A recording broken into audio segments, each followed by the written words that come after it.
Hey guys, the WalterFootball.com After Dark Show for January 19, 2025. We're going to do doing our final thoughts here for the Week 20 NFL picks against the spread for the 2024 NFL season. Obviously, the two Sunday games, the two Saturday games happen. We'll talk about them as well as the two Sunday games. So before we get into that, please hit like, subscribe, comment below, share this video. Visit the link in the description for the merch store. I, of course, am wearing one of the shirts, Cole's Body, Cole's Choice. You can get that as well as a bunch of other shirts here at the merch store. Actually, we're back up to 25% off. I was kind of surprised by this because that was it was like 25 to 30% off during Black Friday around then and Christmas time, and then we went down to 15% off. But it looks like 25% off again. So you guys can get a great deal here on the shirts and the apron and the mug. As I've been saying, actually the mug's not 25% off. My apologies. As I've been saying, I'm gonna put some other stuff on the merch store once I'm done. My next task is the free agency rankings, which I'm like about 70% through. So once that's done and I do my business tax stuff, then I'm gonna get working on this stuff. So look out for more stuff in the coming months. Also, you can go to Amazon, buy my books. The most recent one is Jerks of the College Years, where I made fun of people at Penn State. I was there for 6 years, and I had a blast there. And I made fun of a lot of people in this book. And if you like that kind of stuff, I think you'll enjoy it. You can also buy my other book, or I have two other books. One of them is How the 2020 MVP Was Stolen, which is an expose I wrote about how Brett Favre tried to sabotage Aaron Rodgers 4 years ago. Definitely worth reading. And it's also the genesis of the nickname No Cookie Jordan Love. So if you're ever wondering where that came from, you have your answer. Also, please consider super chats, super stickers. That's the best way to help us. John Sanders gave us a great super chat couple of days ago before that came Make Eagle and Slew. You guys have been so awesome with your contributions. Just really appreciate it. So as I've been saying recently, it's January, which means ad rates are an all-time low on YouTube. So we will, like, I always say we get like nothing on the ads. Like now we get less than nothing. So if you guys can help us out with these super chats, super stickers, we just really appreciate it. But we are joined by Quacky T. Tom, how's it going? How was your Saturday viewing experience of football? Walt, here we are again. Hello to you and hello to everyone here from the Walter football family. I hope everyone's doing well. Walt, I'll tell you what, yeah, that game, the Kansas City game, I only watched the first half of it because it was so absolute. It was beyond insulting to me. We'll get into that in a second, but just when I thought I was out, they pull me back in. I can't believe the Washington football team and the Lions. What a wild game. Not that I'm necessarily equating a high scoring game to being a good game. You know, it's not always the case, but yeah, that was a much more fun game to watch. But this I mean, it's so I mean, even the commentators are calling them out on it. It's horror. It's horrible. It's horrible television. And it's like, you know what it feels like to me? I love The Matrix from 1999. That it's one of the greatest movies. And I think, you know, a lot of people to some extent have a large amount of appreciation for The Matrix, the one, the original. And then they tried to make that Matrix Resurrections. Oh my God, dude, I felt insulted. It's almost impossible to describe how bad of a movie that is. Now, I did hear a theory that was done that way on purpose because they didn't want to make it. And they said they were going to do it with or without Wachowski. And they were like, okay, like we'll make it horrible. That's how I feel like about this Chiefs. You know what? I'd rather Y2K happen than the Chiefs win the Super Bowl. I'm gonna be pissed. It's just horrible TV and like what? Oh wow, like a 3P and it's like it's obvious like and the people on the TV are saying like how obvious it is that they're getting these and it's just like we're all just gonna be like clapping. It sucks, man. Oh, and then here we go with State Farm and Bundle Rooski and it's just like my God, man, I can't get away from it. And I'm just tired of it. Oh yeah, you just hate it because it's not your team. No, it's not. I've just had it with their brand. I digress. Well, why do you hate it so much? I have to ask. Like, I mean, I know they won two in a row already, but like, it's not even that. Is it because they get all the calls, or is it like is it their attitude? Like what is it specifically? That too. I think they're overrated. I mean, like when I think of like some of like the greatest Super Bowl like teams of all time, like certainly like last year, like yeah, like I have no leg to stand on here because they won the freaking Super Bowl, you know. That was a very underwhelming team. I thought over the course of the season. Now they still won, obviously. So again, I have no leg to stand on here, but I'm just tired of seeing it, and it's like the same thing. And I guess we're just gonna keep like being okay with it. I don't know. I hope they don't win. I just they're not the best team. Like they're definitely not the best team. They might be one of the. Anyhow, that's the end of my rant. Thanks for putting that with me. Wow, I really sounded off there. Y'all, the adoring fans aren't usually used to that from me. Well, I don't know. I'm not really bothered by them. I am bothered by the officiating. The officiating was terrible in this game. Yeah, well, yeah, and that's a large part of it for me. Yeah, they got two calls. I mean, if you guys didn't see it, they got two blatantly terrible calls go their way. One was they said helmet to helmet, and it looked like the officials was going to pick up the flag, and then they didn't. Even the announcers look, yeah, they're picking up the flag. That makes sense. And then they didn't pick up the flag. And then Mahomes, the other one, Mahomes slid down. It was like simultaneous. Like the guy was like even diving before Mahomes dived. Like they ruled it. It was a late hit. That was terrible. I thought that one was even worse because like at least the first one looked a little helmet to helmetish, but like the second one was terrible, and that led to 10 points, and that was the margin, or I guess it was almost the margin, or it would have been the margin if they didn't take that safety at the end. I don't know if you had. We didn't talk about these Saturday games ahead of time. I was actually gonna talk about your picks on Thursday with Andy, but I had to cancel the show because my son got sick. But I don't know who'd you have in these games, and were you affected at all by that crazy backdoor intentional safety? No, because I haven't placed a wager since the Battle of the Horses. As you know, for those of you who don't know, I took the Colts in the Battle of the Horses when they played the Broncos, and I got burned so bad it was the worst beat I've ever taken in my life. And I have vowed to not wager on the NFL again until maybe next season. I was done after that. So no, I wasn't affected, but I did like the Texans plus 9.5, and I like the Lions, as I think many people did. And wow, I mean, just what a. You know, the thing about the Washington football team that I think it's like for everything that went their way. How many turnovers did the Lions have? 4, I think. They had five. They had a fifth one in garbage time. So I mean, really 4. I mean, they weren't that. The game was maybe a little closer than the score indicated. I mean, I'm not suggesting, but like the Lions were still like at some point like in it, you know.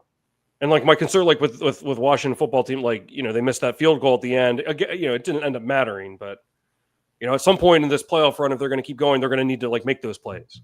So if you like the Commanders, I would say, you know, to win the Super Bowl, maybe then for for anyone that's applicable to consider something like that, you know, a young team, rookie quarterback. But I mean, I don't know. They I didn't expect that to happen today. So how do you feel about their chances?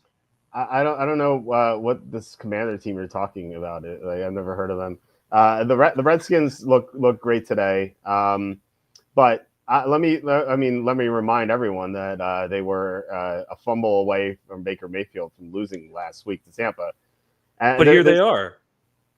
Right, but there's going to be a lot of mania with the Redskins. I love this sort of situation. We had a comment from we're having a lot of comments here. I think Andrew, he says, imagine next week you'll fade the Redskins because their defense looked really bad. I'm going to fade the Redskins because when they play the Eagles, they're going to be the worst team. The Eagles dominated them in the first game. In the second game, Jalen Hurts got hurt in the first quarter. And the Eagles were up big in that game, and you know they just couldn't score with Kenny Pickett, understandably so. So like I don't like the Redskins are. I mean, they're a great offensive team. The defense stinks, and if they play the Eagles next week, I think they're going to get crushed. But I think it's a great opportunity to fade them.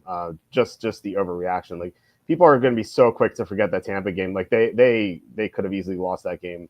Like first of all, not only Baker Mayfield fumbling on that end around to McMillan, but also Graham Barton, the center, having that terrible snap that forced Tampa into a field goal. Because like Tampa would have, I think they would have gotten the first down and they would have won the game. It's like Tampa had 2 chances to win that game, and you know then we wouldn't even be talking about the Redskins. And the week before that, the Redskins almost lost to the Cowboys. Like they were playing the starters even, and then they had trouble beating Dallas. So I don't. I mean, look, they're a good team. I don't think they're a great team. I think they have some major flaws that will be exposed, and they just happen to be playing a Detroit team that just sabotaged potential victory with 4 turnovers. That turnover at the end of the first half was a killer because they get that field goal there, then they don't have to go for the field goal. When they drew to within 14, they could have gone to 7, and then they would have had a chance at the end, like down 7. Goff wouldn't have had to panic and throw downfield recklessly. Like they would have been down 7, they would have had a chance. So like all these turnovers just killed them. Plus the pick 6, obviously, just that swung that game like just radically. So, I think it's a great opportunity to fade the Redskins next week. I can't wait. These sort of situations come up a lot, or they don't come up often enough, I should say. But when they do come up, it's really good to take advantage of them. When was that pick 6? That was at the end of the second quarter, right? It wasn't the end of the second quarter. It was like the middle of the second quarter. The second quarter, nonetheless. It was second quarter, yeah. Second quarter, nonetheless. Kind of like when Tramon Williams had that pick 6 against the number 1 seed Falcons. Yes, and then what happened to that Green Bay Packers team, Walter, that season? They won the Super Bowl. Yeah, they won the Super Bowl. Are they the only 2 teams that ever had pick 6s? In the second quarter of a divisional round against a 1 seed. It's only happened twice ever in the second quarter, I think. Yeah, in a dome game. I'm just joking. Yeah. on a rainy night. But what do we got? We got a lot of comments here. Yeah, we have a lot of comments. I'll have to go through them. But I don't know. I mean, what are you being serious with the Redskins? Do you think that they can win the NFC Championship? Yeah, I definitely obviously they can. But I like the Washington football team. Yeah. I think you ever hear the Commanders rap song? I know you've heard it. For those of you that haven't heard it, just go to YouTube and search Commanders rap song. You won't be sorry. They're probably going ballistic right now. They're probably freaking out. It's worth the watch, the Commanders rap song. But I'm telling you what, I mean, you seem pretty sold. I look at your pick. This is a perfect segue into I think, isn't it? Are the Rams and the Eagles? Let's just get into the Rams and the Eagles. You like the Eagles, huh? I like the Rams here, man. You think I think the Rams could win outright? I don't know. I got a weird feeling here, man. I don't know. I don't think the Eagles looked very good last week. I mean, they had every chance to just really step on Green Bay's throat, and Green Bay played bad, and every player got injured. Like pretty much half their team got injured, and they were still kind of in it at the end. I don't know. I don't think the Eagles looked too impressive to me last week, man. I know the Hurts was coming off the concussion and whatnot. So yeah, maybe one more week of getting healthier is can only be positive for them. But I don't know, man. Like I think this could be close. I like the Rams with the points, and I was kind of shocked to see you on the Eagles. But you're probably going to make some really good points here that are probably going to deflate everything I just said. But let's hear it, brother. The Eagles didn't play their best last week. And yet they still won 22-10. Jalen Hurts is coming off a concussion. Quarterbacks are awful coming off concussions. Like they just have a really bad track record. I think they're like 6-13 against the spread the past 4 years. So I was not expecting Jalen Hurts to play well at all. Now he got bailed out by Saquon Barkley. AJ Brown just had a bad game too. I think that they were playing a much tougher defense in the Packers than the Rams have. The Rams have trouble covering downfield. Rams also have trouble stopping the run. They allowed 255 rushing yards to Saquon Barkley the first time. The Eagles have owned the Rams. They beat them by the last 2 games. They beat them by I think like 17 and 9 points. Both in LA, and this is in Philly. It's going to be snowing here, which is just terrible for a dome team from the West Coast. Just awful conditions, and that really benefits the team that can run the ball. The Eagles are number 1 against the run. I know Nakobe Dean's out, but they still have Zach Bond, who's a great linebacker. I still suspect the Eagles are going to be great against the run. So I don't think they're going to have trouble stopping Kyren Williams. And then conversely, we saw what Saquon Barkley did to this Rams team. There haven't been many changes to this Rams team since week 12.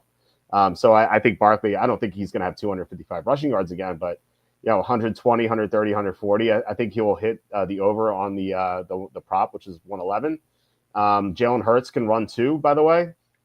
And I just think this is an awful matchup for Stafford. Like Stafford had a great matchup last week against the Vikings, and I talked about it. And I'm still salty that I moved to Minnesota only because of the wildfire stuff, because I love the Rams in that matchup for Stafford, because The Vikings blitz the highest rate in the NFL. Stafford is so good against the blitz that his completion percentage is higher when he's blitzed than when he's not blitzed. But if you look at the Eagles blitz at the 5th lowest rate in the NFL. So the Eagles don't need a blitz because they can pressure with 4 guys, and that's how you beat these super smart quarterbacks who are great against the blitz. You just rush with 4 and you just get to them. That's how the Giants beat the Patriots in the Super Bowl. They just rushed 4, and Tom Brady he had no time to throw, and it's not like he could take advantage of the blitz. And like the Eagles are going to do the same thing to Stafford. And Stafford could be in extra trouble here because their left tackle, Alaric Jackson, missed practice on Friday. He missed practice on Wednesday and Friday. So maybe he plays. If he plays, he may not be 100%. If he's out, they're going to be in real trouble because Joseph Noteboom is terrible. We've seen Noteboom just really struggle. The last time we saw him was in that Arizona game. Was that week 17? Yeah, it was week 17. It was that Saturday night game where the Rams won but didn't cover against Arizona just because Arizona pressured Stafford so much because Noteboom was playing instead of Rob Havenstein. And if it's Noteboom again against this Eagles front, like Stafford's just not going to have a chance, especially in these conditions. Like we know the Rams are not going to be able to run the ball. And so they're going to have to throw in the snow. Like I think this is a blowout for the Eagles. I think the Eagles win easily. No. No. I think, let me tell you what, because if you're an Eagles fan right now, you got to be happy. Come on, the Lions just got knocked out, and you're thinking, I mean, they had a pretty easy draw, like compared to like before the playoffs started. You know, I feel like most people probably thought that the Vikings were better than the Rams. Do you think so? Like, I feel like maybe a lot of people were surprised that the Rams won and how handily they won. But I don't know. This just seems like one of these spots. What do I always say about Philadelphia teams? When all the chips are down, that's when they do their best. And when everyone's like, oh, like this is going to be an easy win. Like, you know, like to me, like I'd be ecstatic if I was an Eagles fan right now.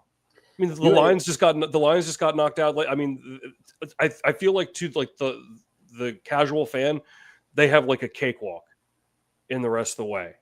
I think to the casual fan, they think. I mean, they're definitely the favorites. I'm just saying, you know, like Philly teams, especially the Eagles, have a history of slipping up in situations where they're definitely supposed to win. You know, we've been capping games for 20 years together, and I know you know that already. So I'm just saying now that the snow, how much snow is there going to be? That obviously throws a monkey in the wrench here in my theory. So maybe all bets are off then in that case. But I'm just saying I don't know. I don't know. I don't think the Eagles are gonna. I mean, I think they're probably, you know, they obviously have a good shot to get to the Super Bowl, but like I don't think it's going to be like all like smooth sailing necessarily. They look like I don't think they look good at all last week, so I have a hard time. I have a hard time putting a lot of faith. I don't know. I think this is going to be a close game. So, I think your premise is wrong about you know how what you say is correct about like the Eagles. You know, when the chips are down, they play their best. When everyone is just over ecstatic about them, then they tend to have a letdown. The public's on the Rams in this game. The public thinks the Rams are going to cover, maybe even win outright because they got excited about what they saw last week. This is, I think, again, another great opportunity to fade a result that probably wouldn't have happened normally. I mean, there were two dynamics in that game. One was the Stafford thing, like against the blitz. He's amazing against the blitz, to talk about. The other thing was that they were all geeked up from the fire thing. And as Slew said here, you know, the Rams shot their wad last week. I think that was their Super Bowl. Like they just galvanized over the LA fires. They played for the victims of the LA fires, and now they have to prepare on a shorter rest against the Eagles team in 3 to 5 inches of snow. That doesn't seem like a great spot for them with the public on them too. that's fair. I think this seems easy for the Eagles. I don't know. And they will be fired up because, you know, they now own home field advantage in the NFC. Goes through Philly. So that's another reason to be fired up for them. But I do like them having extra rest here. I think that stupid Monday night game is really going to hurt the Rams here. Like, not only do they have to play on short rest, they have to travel on that short rest. So it's a big disadvantage for them. And plus, they also have to deal with the ramifications of the wildfire. Like, I'm sure some of the players, some of the coaches still have like their houses destroyed, like from this Mhm. thing. Like, are they completely focused here? I don't know. I think that's like an extra thing to you have to take into account here. All right. I mean, hey, you make some good points. I just think I don't know. I think the Rams could cover here. If I was, if the Battle of the Horses didn't, if I didn't have PTSD from that, I would bet on the Rams. I think you need to get back on the wagon. I don't know. Like, look, the thing is, like, you had that correct. I mean, the Colts were the right side in that game. Sometimes you're gonna have bad beats, so you can't do anything about it. Sometimes you're gonna have lucky wins, like we had. Well, I don't know. I don't even know if we call it the lucky win today with Chiefs Texans, because the Texans had the back door wide open. Well, first of all, they were 9.5-point dogs or 8.5-point dogs if you had them at 8.5. And they were down 13-12 entering the fourth quarter. They were outgaining the Chiefs in yards and yards per play. They were winning in every metric except for the score. And it was still a one-score game. And then Stroud took that idiotic sack on fourth down. And the Chiefs still didn't score. And yet, they made it from 8 to 11. But, like, the back door was wide open. It was either the field goal or the touchdown. And when they got a 35-yard field goal, I'm like, okay, it'll be an 8-point game. And then they miss it. I'm like, this is awful. They have, like, to start the weekend with this bad beat. I'm already reeling for the Mahomes not getting to 23.5 rushing yards. Like, he had 15 on one run in the second quarter, didn't get there. So, like, I felt so salty. And then what happened was they took the 4 and 5 yard losses. I'm like, I'm sitting there. I'm like, I think they take an intentional safety here. And if they did, so I don't know if it was lucky or not, because, like, the Texans should have kicked the field goal, And it's a bad beat for anyone who had plus 8.5 for sure. I saw Mike earlier. He said he had 8.5. So that sucks. But I don't know. I mean, it's I guess it's lucky, but at the same time, like, I think the Texans deserve to cover. So anyway, my point is that, like, sometimes you're going to get unlucky, sometimes you get lucky. And speaking of Andy, Mike says missed you Thursday. Were you and Andy podcasting? I actually had to. I couldn't do the show because my son was sick, and it's actually a good thing I didn't do the show, because my son woke up at 11 o'clock and he sat with me downstairs till 3 a.m. Like, it was funny. I was like, we're both sitting on the couch. I was like passing out. He's like, Daddy, do work. Daddy, do work. Anyway. So Andy, to bring up Andy, I have these conversations with him in Vegas when we meet up, and I'm like, I always talk to him about the bad beats. I'm like, remember last year, like, this happened, this happened, this happened, and he always says the same thing. He's like, Walt, like, you always remember the bad beats, but do you remember the lucky wins? I'm like, yeah, I know. Like, yeah, you're gonna have some lucky wins, you're gonna have some bad beats, but, like, it's gambling. I mean, that stuff happens. So I think you need to start betting again. I bet you I can get you gambling again by the end of the day. Right. You're on. Right. Man, I just watched Dumb and Dumber not too long ago. Oh, that was a perfect. I just opened it up for someone to make a Dumb and Dumber comment about us, huh?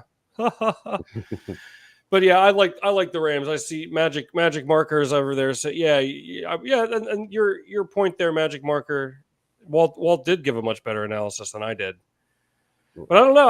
I have a weird feeling. I'm not gonna bet it myself. But no, your point is taken. But I don't know. I think this could be a close game. But and we'll come back. It'll be like 47-7 or some crap. Well, look, the Rams will win. Well, look, I mean, you can have the greatest sounding analysis ever and be wrong. That's the tricky part about this. You never know the player health and stuff like that, and weird turnovers happen, and you have officiating mishaps like you had today. That's doodah luck. Doodah luck. Yes. I look this. Mahomes cheats on wife. Is that true? Is this a true headline? I hope not. She seems like a nice lady. This is just Patrick Mahomes out for the rest of the postseason due to shattering disc in his back and taking back shots from the refs locker room after today's game. Look at the whole profile with the picture and everything. I see it. That's good.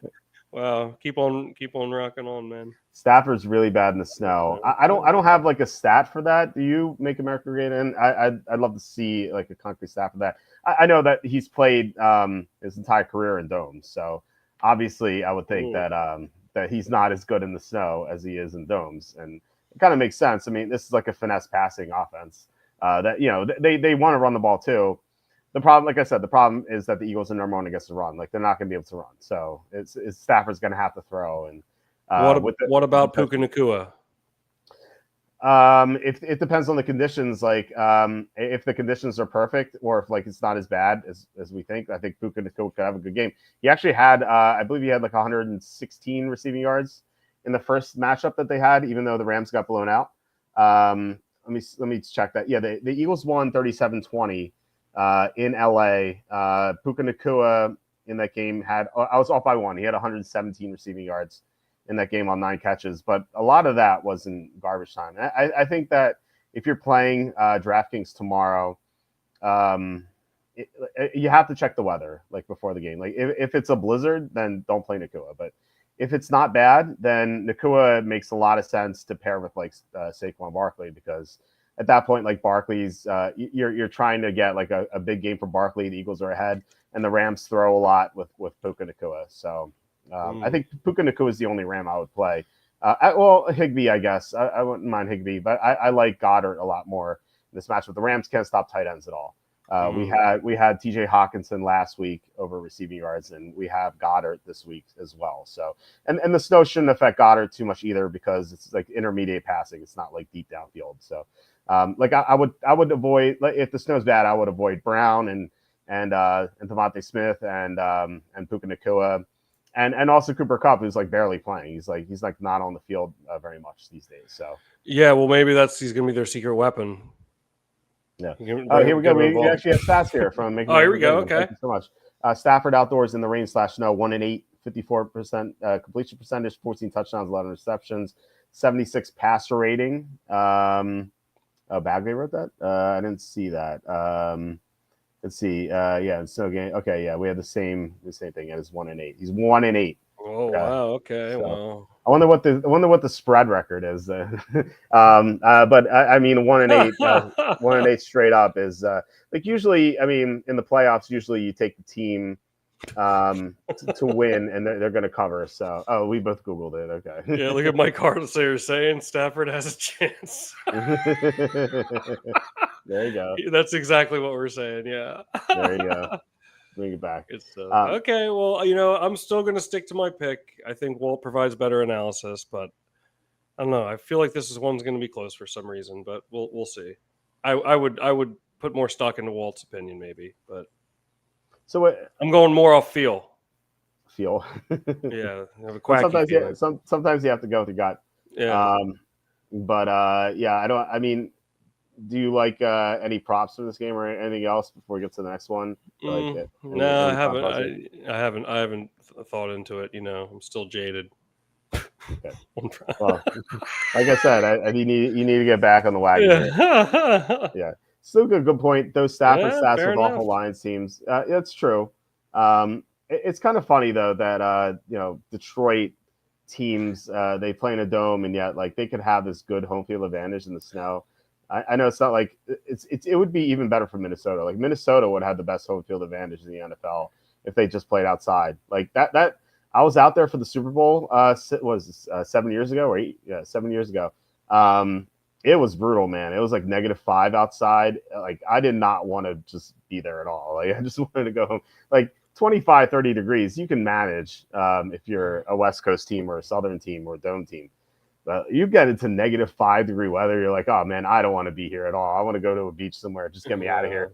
Like that. Like I don't know what Minnesota's thinking. I know for the fans and stuff, but like they would never lose if they played outside in Minnesota. That'd be insane. Yeah. Well, you know what? And to piggyback on that point, Slew, on awful Lions teams, and I'm sure at least one of those games was against Green Bay, who had so many dominant teams while Stafford was in Detroit. I'm sure at least one of those games was a snow game in Green Bay.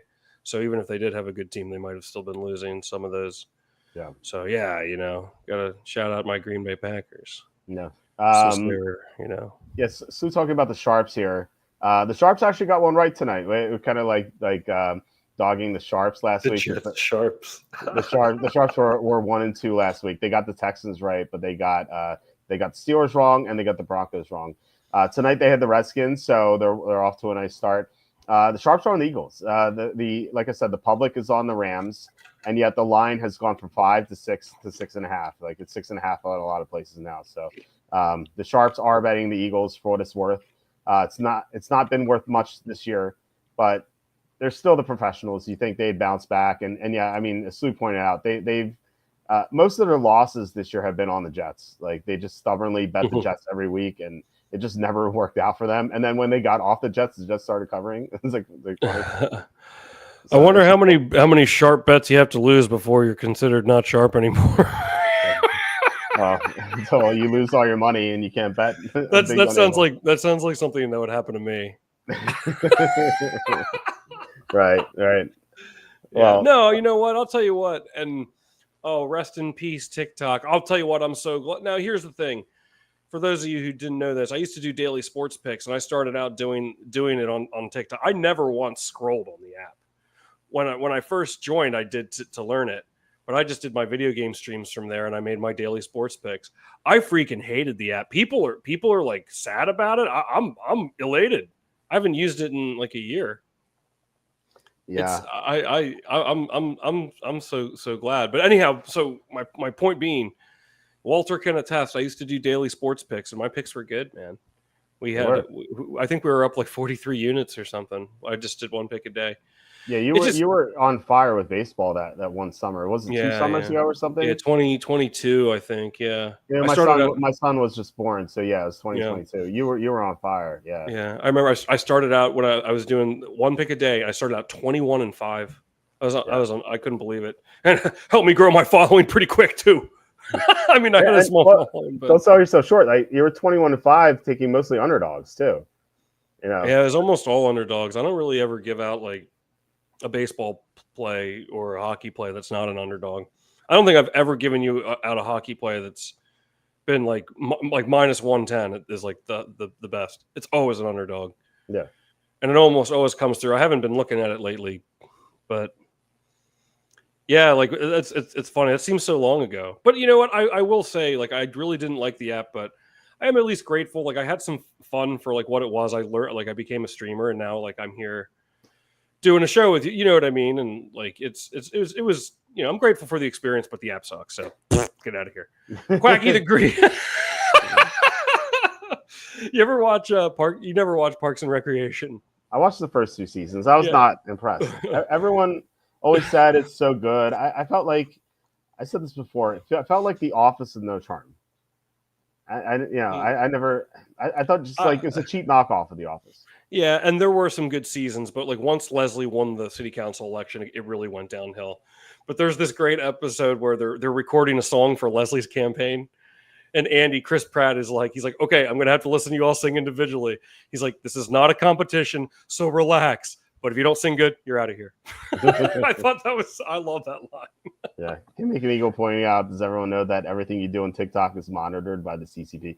Yeah, it's Chinese malware, this whole thing. And they didn't have to be banned. It's not even a ban. All they had to do was divest from China, and they could have stayed in the US, and they're like, no, we can't do it. And it's like, I wonder why.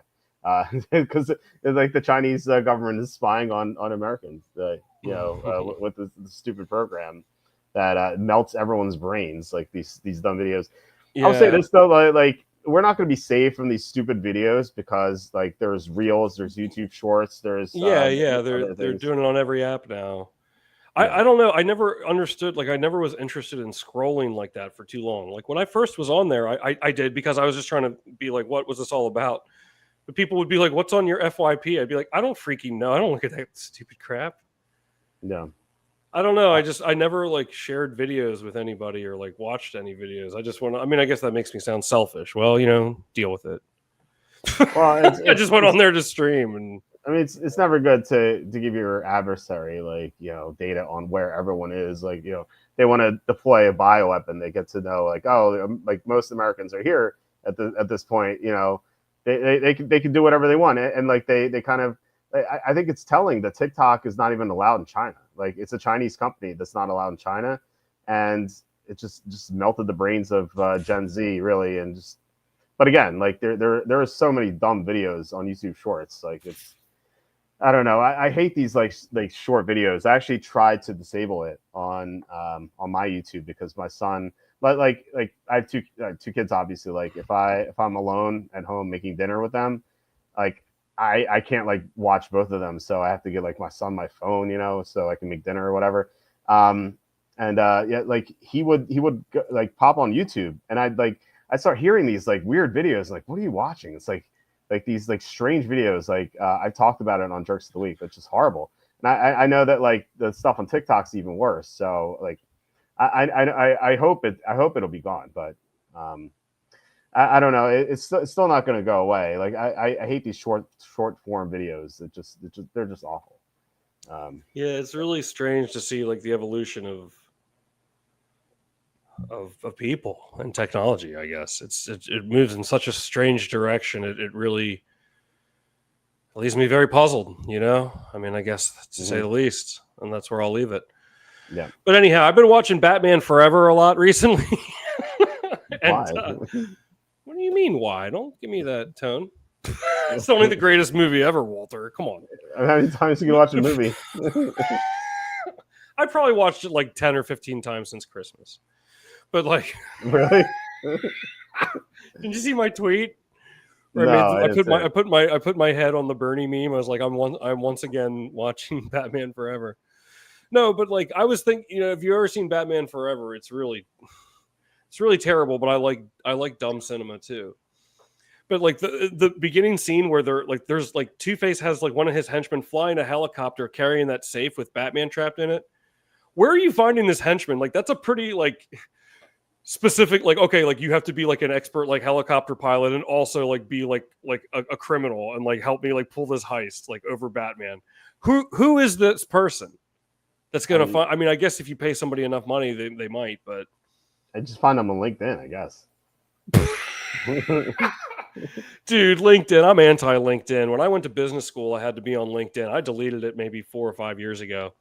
Let me tell you something, and I don't mean to be whatever, but it's like I have plenty of Facebook friends or Instagram friends or whatever. It's just like I don't mean this literally, but it's like I barely care like what they're doing online. Like I definitely don't care what you're doing at your job. Yeah. Like I don't, and like I just. And look, is there probably a section of LinkedIn that I never explored that could have been beneficial to me in some way? I'm sure there is, right? But like, it's just like you just see people, it's just like it's like a professional version of pay attention to me. There'll be like some bro in a suit, like, oh, it's so grateful to work for a company that like, does this, like supports such a good cause. It's like, get wrecked. It's like you're just looking for attention, man. Like and look, sometimes I'm really going off on a rant today. Good thing this comment's blocking my face in case I get canceled. In case I get canceled. No, but I mean, you can't get canceled in here, by the way.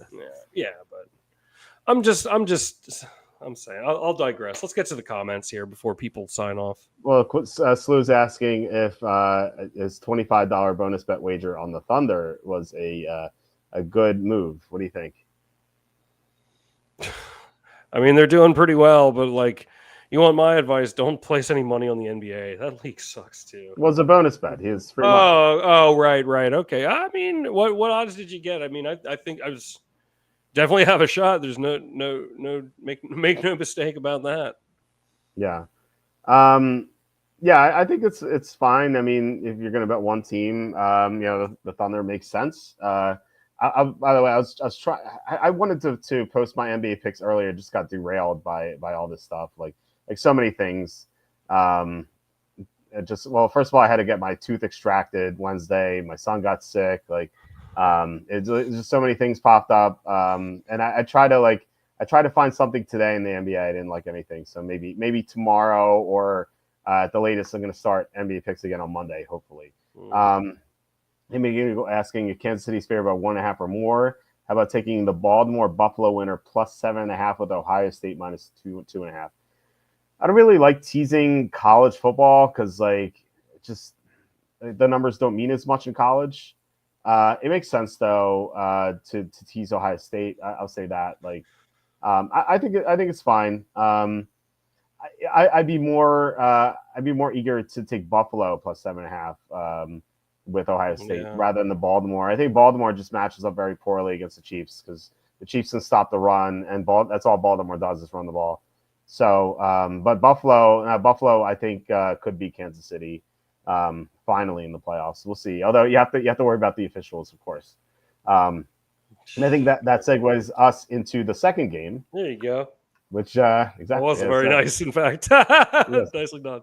Yes, sad day for the away cards. Yes. The Texans had their they outgained.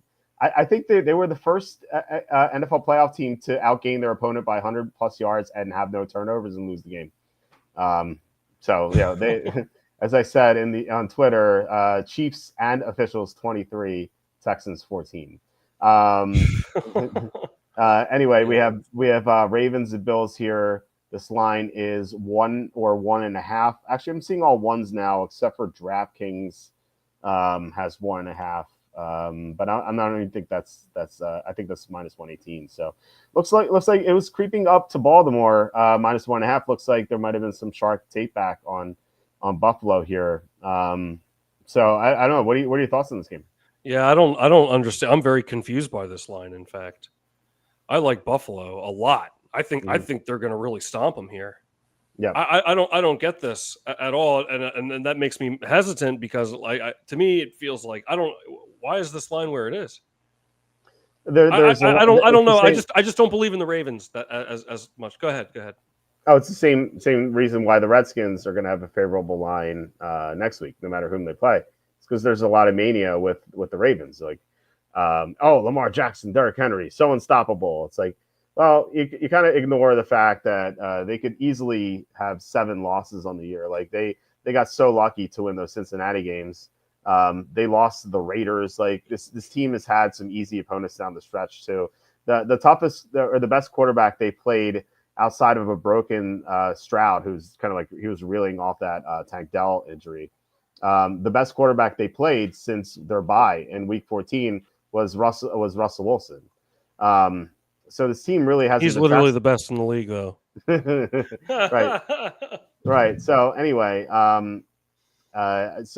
like this is their first real test here against a good passing offense since Week 12, when they played the Eagles, or no, it's Week 13 when they played the Eagles. But the Eagles didn't have to throw in that game because they just ran Saquon Barkley down their throats. So I keep saying, like Evan on our co-host on Tuesday, he keeps like ragging on me because I keep writing on the write-ups that the Ravens get torched, and he's like, no one's torched them. I'm like, well, like no one's had an opportunity to torch them because they played all bad quarterbacks, and when they played good quarterbacks, the other teams just ran the ball down their throats. So I just don't think they have good cornerbacks, and I think that Josh Allen could have a great game here. So to answer your question, I think it's because a lot of people just favor the Ravens. They like the Ravens, and it's the same thing with the Redskins. And as John pointed out, the Ravens smashed the Bills 35-10 in Week 4. Although that was a long time ago. Yeah, that makes me like the Bills more. What part? The fact that people like them, or the fact that they already lost. I don't know. Is there a way for you to bring? Don't go out of your way because it might be a tough ask. Like a team that's lost has beaten that team in the playoffs, but they lost them earlier in the year. Oh, that's easy. That's easy. All right, let's bring it up here. Because I always just from the eye test, I feel like when that happens, if a team gets like crushed or loses, the next game like is either closer or the losing team from the regular season ends up winning. So are we talking non-divisional here? Because anyone or any game because I can think of one right off the bat: the 2016 Packers and Cowboys. Right. That's just one instance. I mean, there's got to be a lot. I feel like. Yeah. If it's division, it'll be a third. Yeah. So I guess it would. Yes. Okay. Sorry. I took my stupid pills today, more than usual. Yeah. Non-division. Because it would be the second time. Yeah. Okay. Non-divisional games. All right. So here we go. 69-55 against the spread. Although this helps your Rams but the Bills that also favors them as well. So yeah, Okay. 54-75 straight up, 69-55 against the spread. Okay, so you're saying that the team that lost in the regular season game is 69-55 against the spread in the playoff game. Okay, hey, that's not terrible. Yeah, it's pretty good. That's sports the Rams. Yeah, also supported the Texans earlier today.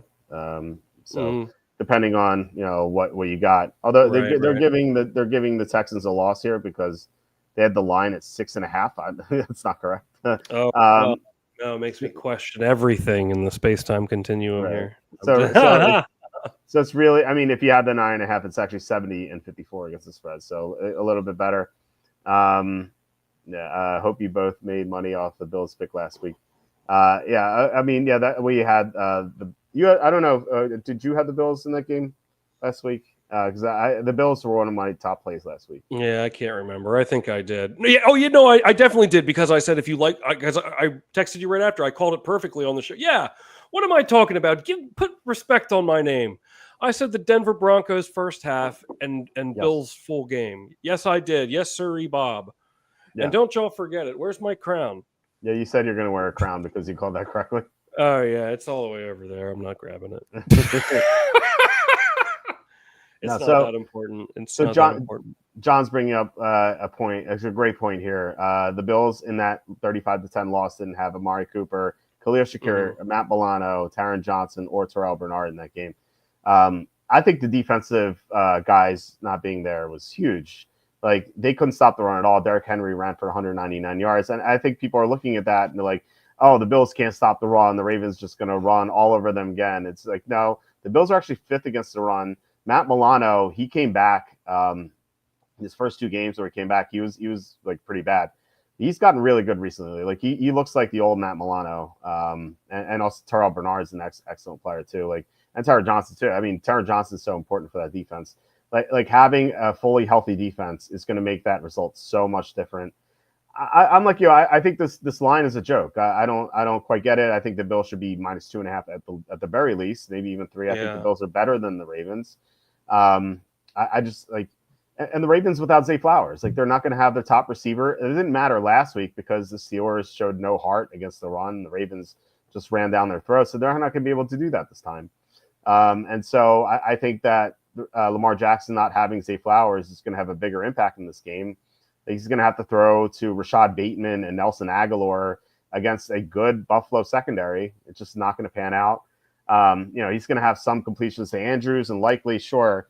And Lamar Jackson's going to pick up some rushing yards, and I don't think Henry's going to be shut out or anything. But I really like Buffalo's offense against Baltimore's defense much better. I mean, like I said, I don't like Baltimore's secondary at all. Like their safeties are good, but their cornerbacks just are so bad. I think that what we saw from Josh Allen last week, I guess a pretty good Denver secondary or defense. I think we're going to see the same thing in this game, and I think we're going to see why Josh Allen deserves to win MVP. I think the Bills are going to win by like I have this at like 31-24. I think the Bills will win by like 6 to 10 points or something like that. Yeah, I don't know, man. I do know about that. I agree with you. I think the Bills are could really run a clinic here. I'm just really surprised at this line. I mean, this Ravens team also, I think you meant the Raiders. They also lost to the Browns once. I mean, not that, and that's not like, like every team, even good teams lose to bad teams, of course. But I don't know. I'm not as sold on this Ravens team. I do think they're very good, but I think the Bills are far superior here. I'm just hesitant because this line is what it is. Like you said, I thought it would be 2.5. So take that into consideration for whatever it's worth to you. But I like the Bills a lot. Yeah, so the Ravens in the second half of the season, I brought this up on Tuesday.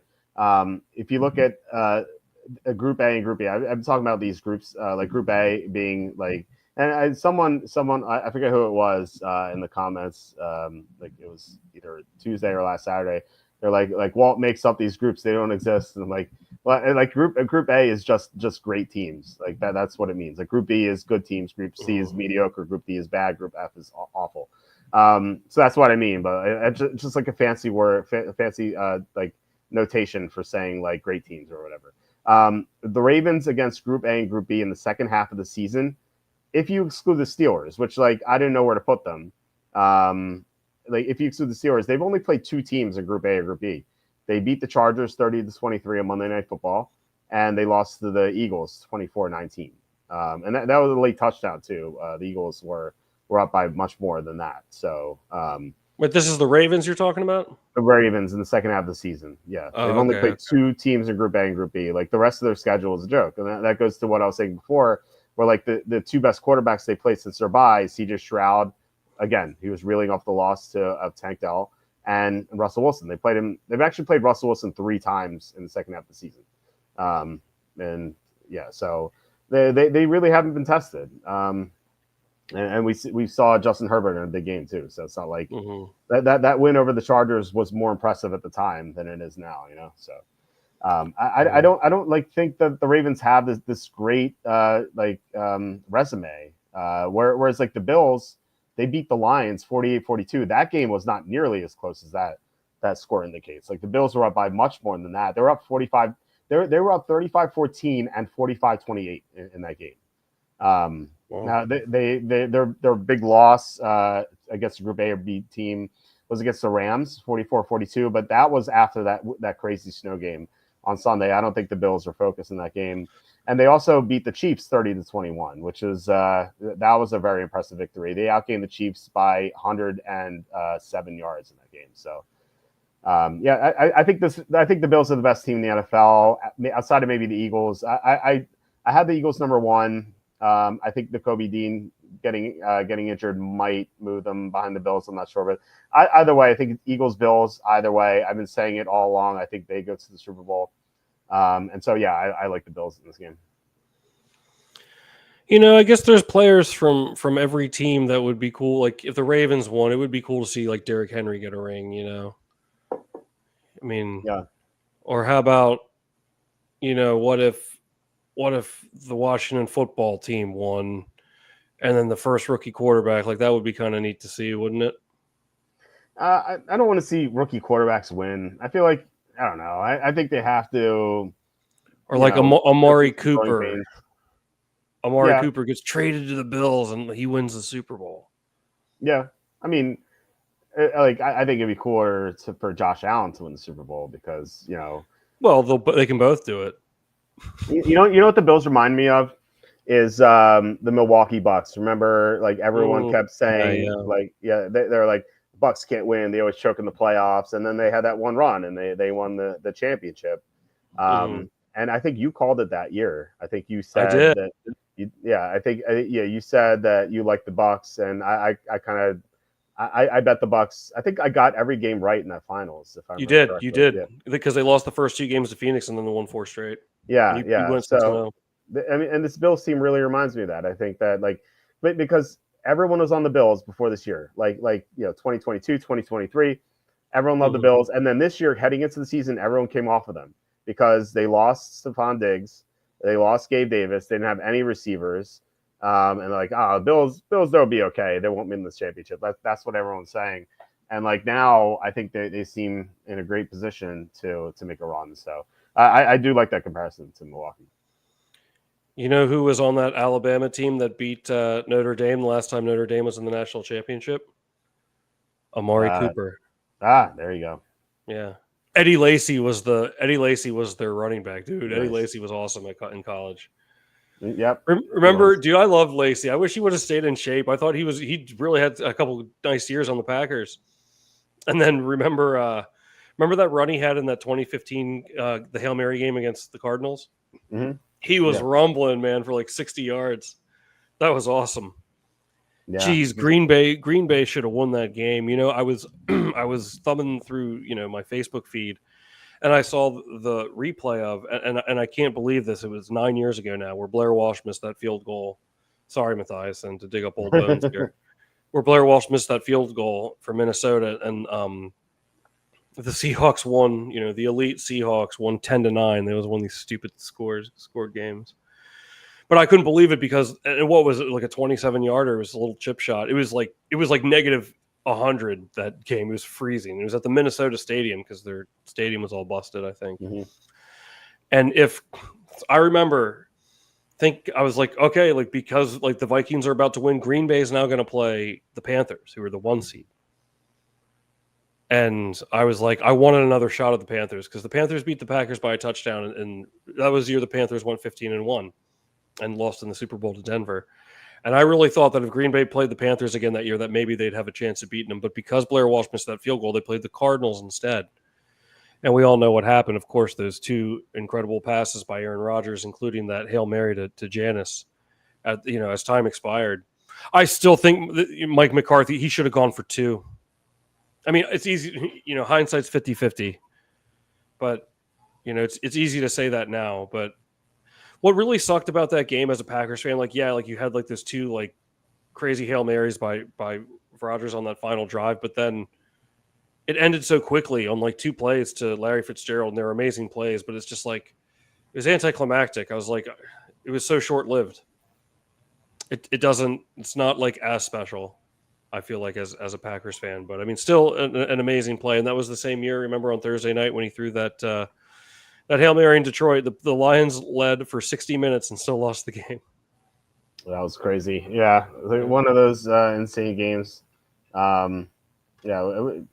mean, the Redskins had their own Hail Mary this year too. So I don't know. That was. Can you believe that was 9 years ago? That was the 2015-2016 season that we're talking about. It's crazy. Time just flies by.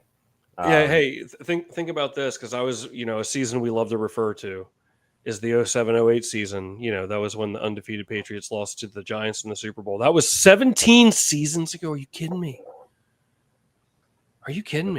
Yeah, I mean, there are kids driving cars these days who weren't alive then. Oh my god! Like if you walk into like a CVS or like a McDonald's, you see, well, McDonald's is all kiosks now. Whatever. You walk into a store, you see someone working the counter, and they're like some teenager. Like, yeah, they were not alive to see that Patriot team. So it's pretty crazy. That's great. Yeah, and in a couple of years, we'll be betting on them in college football, and it's like they weren't alive for that game. That was, man, I remember so much. That was such that was Favre's last season in Green Bay. That was an incredible season, and I bring it up often because it was so memorable. I have so many memories from that season. Yeah. John bringing it up, I like Cooper and Coleman for receiving yards.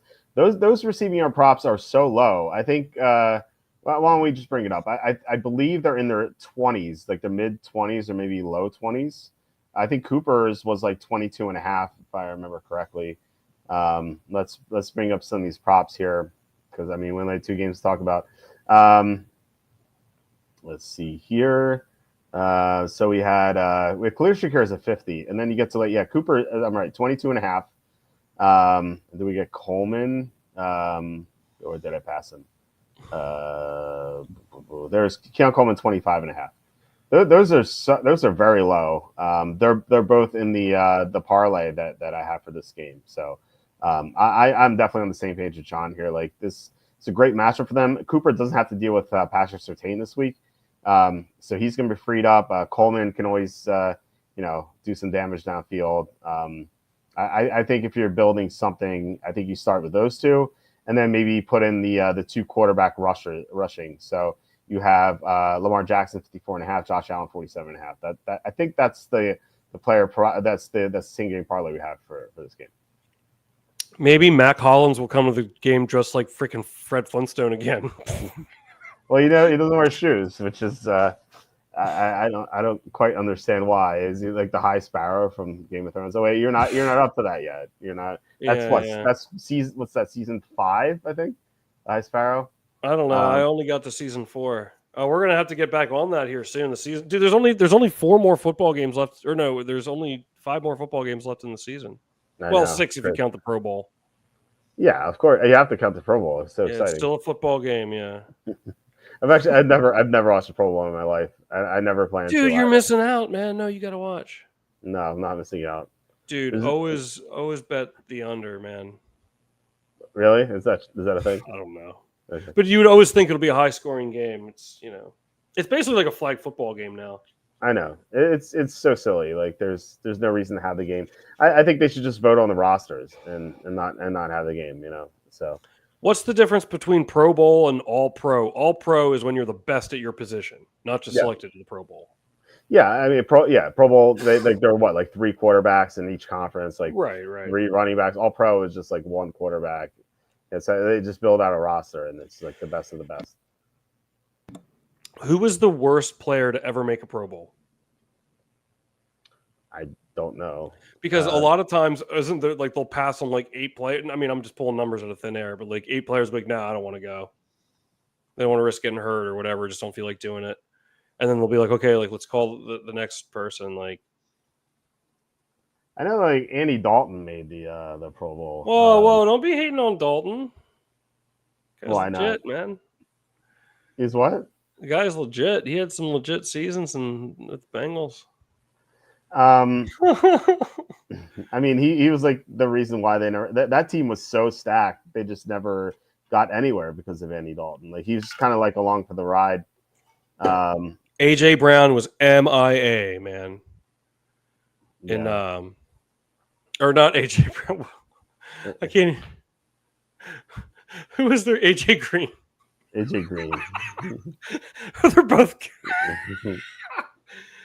I'm not going to say anything. AJ Green, he was MIA in those playoff games, though, man. Dude, and think about. Wait, hold on. No, you can't blame that on Andy Dalton. Remember that 2015 game when Pac-Man Jones screwed it up for them against the Steelers? I think that's like you think about like fans for a franchise that had some really heartbreaking losses. Yeah, like of course the Buffalo Bills like come to mind, but man, that one for the Bengals, especially after how long it had been since they won a playoff game, that game against the Steelers, you know which one I'm talking about, right? Remember where all they had to do was sit on the ball, they fumbled it, and then like Pac-Man Jones had a, I think it knocked. Like he hit Antonio Brown in the head, and Brown was out the next game against Denver. Yeah. But they added like and then the Steelers won. I mean, they had the game like it was over, and it was like they were celebrating, at least to some degree. All they had to do was like sit on the ball, fumble, recovered, and then I think they had a couple penalties, but I think Pac-Man Jones was at the center of it. You don't remember that? No, I'm just drawing a blank. I was kind of looking up bad Pro Bowl players. I have the answer for you. Mitchell Trubisky made the Pro Bowl in 2019. Dude, wait, in 2019? Yeah. Oh, wait, 18-19. That's the year the Bears won the division. That was the double doink against the Eagles, right? Yeah. Okay. I mean, the Bears had a good. He was on a good team. He was the first MVP ever. The Nickelodeon valuable player, remember?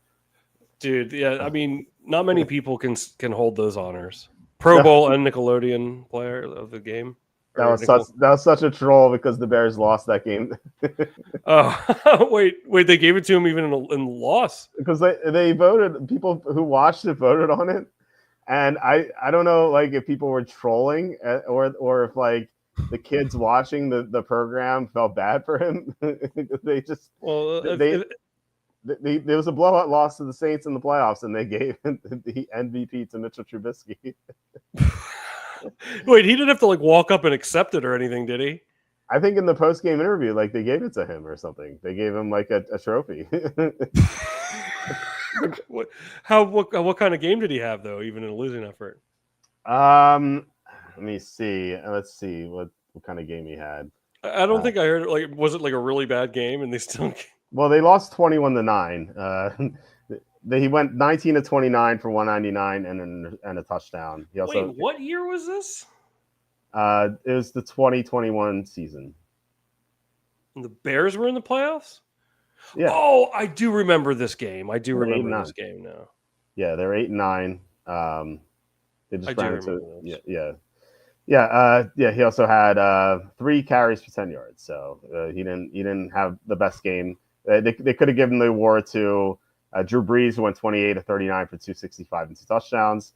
They could have given it to Kamara, who had 99 rushing yards and a touchdown, and also had 17 receiving yards, or Michael Thomas, who had 5 catches for 73 yards and a touchdown. But no, they gave it to Trubisky. Dude, that's awesome. I hope he still has it. It's like a trophy. It's the crowning achievement of his career. Yeah. No, but you know what? That gives me some faith in humanity. If it was like kids voting and they like felt bad for them, that gives me restores a little bit of faith. Oh, I think it's the opposite for me. Like it's a participation award. Like you don't want those. Those have been awful. Okay, there's participation awards, and then there's Nickelodeon Most Valuable Player Award. Walt, you got it all wrong, man. I disagree. Okay, fine, fair enough. Remember Nickelodeon back in the days? Like every other show, people were getting slimed. It's like, what was the obsession with that? Well, that was it stemmed from You Can't Do That on Television. Right. I remember that. That was for those who don't remember. That was kind of like a Saturday Night Live for kids. But it like different skits and stuff like that. I remember watching the show as a kid, and like I was like smitten with some of the girls on that program. Like they had some attractive girls. But if they said I don't know, they get slimed. If they said water would be dumped on them. So I always loved that show. I loved Nickelodeon back in the day. It was so good. There are so many great shows. I always wanted to go on. Okay, remember the show Guts? Guts. You know what I'm talking about? Yeah, I was never a fan of Guts. Are you serious? They had the perfect Mike O'Malley, and then Mo, the referee. She would do the scores with the British accent. Let's send it over to Mo for the standings. Mo, like in third place with 100 points was Jessica. With the like. But you know what? I always wondered as a kid. Two things I wondered about Guts. One, I was like, who the crap are these kids? Because they suck. Some of them. Like I was like, get me on this show. Like I played a lot of sports when I was a kid. I was like, I could definitely like do better than this. Yeah. And then the other thing, remember the last thing you would climb the aggro crag? And then Mike O'Malley would be like, and the winner, you get all these prizes, like gets to take home a piece of the glowing rock. And then I remember I actually asked my mom this. I was like, Mom, like what happens when they take like so many pieces away from the aggro crag? Like eventually it's going to be gone and like they're not going to have the show. And my mom was like, it's not actually from it. It's like a trophy. I was like, oh. Well, this was a concern of mine. Well, they did stop the show, so you may have been right the whole time. No more aggro crag. You know why I didn't like Guts very much? Because I felt it replaced Legends of the Hidden Temple, which is my favorite. I feel like I remember watching both like back to back or like within a couple hours worth on Nickelodeon back in the day. But I think Guts eventually replaced Legends, and I love Legends of the Hidden Temple. Like I would always get so mad at the kids who would go into the temple and they'd like go the obvious way, like if the prize was in the heart room or the Medusa's lair, whatever it's called, like in the middle, like in the upper floor, like they try to go to the pit to like open up the second floor door. And of course it would be locked. I'd be like, you idiots, you have to go down and around. Like they wouldn't give it to you that easily. And then some of the kids who screwed up putting up the silver monkey together, like they would like fumble the pieces and like not be able to put it together. It's like sad. Yeah. And also I could do a whole analysis of this. Like the kids who like they go into the dark forest and they try to reach into the trees, which is the dumbest thing. You just like go under the trees and smash through the wall, and then you can go up to the shrine of the silver monkey like super easily. You wouldn't get caught by the guards in the trees that way. You could just avoid them. Like that, I could like give you an analysis like on every room, like what to do. Like I think I would have like set the record for. I feel like I always like got pissed at the kids who would run into the temple guards if they didn't have the little pendant to give to them. It's like, come on, how can you be so stupid? Like, have you never? That's the thing. It's like Nickelodeon must look for the kids that have like, okay, like we know they've never seen the show before, because half of them are on there like freaking clueless. I felt like, I mean, maybe that was part of the reasoning. They didn't want to give away too many prizes or something.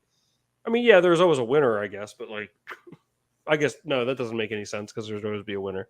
Disregard that. But I'm just saying. Why did like that's why I used to get pissed at Guts. It's like some of these kids were so terrible. And by the way, I was the back-to-back Dare free throw competition champion at my school. So like I was like relatively athletic at the time. And like they couldn't do any, like they would get like third place in every single one. I'm not saying that I was like ready to be on freaking American Gladiators by any stretch of the imagination or nothing like that. But I mean, I could have done a lot better. I could have won guts. I contend. I believe That's you. Yep. Lions, Chiefs, Super Bowl. What? Well, I mean, I guess not. What's going on there, young native? I think it might be a good time to look at. Actually, we don't have Super Bowl odds, unfortunately. I guess because we're in the middle of the games here. I was hoping that they would have some Super Bowl odds for us, but I guess it makes sense that they wouldn't have them. Hold on. Let me What's get out of here. Justice Hill anytime I already touchdown? did. All right, let's go back for a second. Oh, here we go. We do have Super Bowl odds, but hold on. Justice Hill. Let's look at anytime touchdowns. Touchdown scores. There we go. So Derrick Henry's minus 210 to get a touchdown. Justice Hill is plus 420 to get. Take Justice Hill anytime touchdown. That's what I'm going to say. You think? What about Ty Johnson plus 490? That's a good one. I don't know. I like Justice Hill because I think everyone's going to expect him to. I mean, obviously they're going to run Henry, duh. But like, you know what I mean? I could see like a little. I like this better. Amari Cooper 5-1. Oh, dude, parlay Amari Cooper and Justice Hill to score a touchdown. Let me see what that is. We have 2404, $25 wins you 600. I love it. And then and imagine maybe Fred Flintstone to score a touchdown too. No, don't put that. Just throw him in there. I don't even know. I don't even see him like where. No, I saw him on there. Keep going up. He was like plus 450. There's Matt Collins. That's 430. That's too high. You like Flintstone? You like Flintstone to score? No, I was expecting him like down here. I'd like 10-1. Like, what's Matt Collins doing at 430 plus 430? How's he higher than Amari Cooper? How does that make sense? Dude, bet Flintstone first touchdown. I have a weird feeling. 20-1, or what is? Yeah, no, 26-1. Okay. Imagine. Yeah.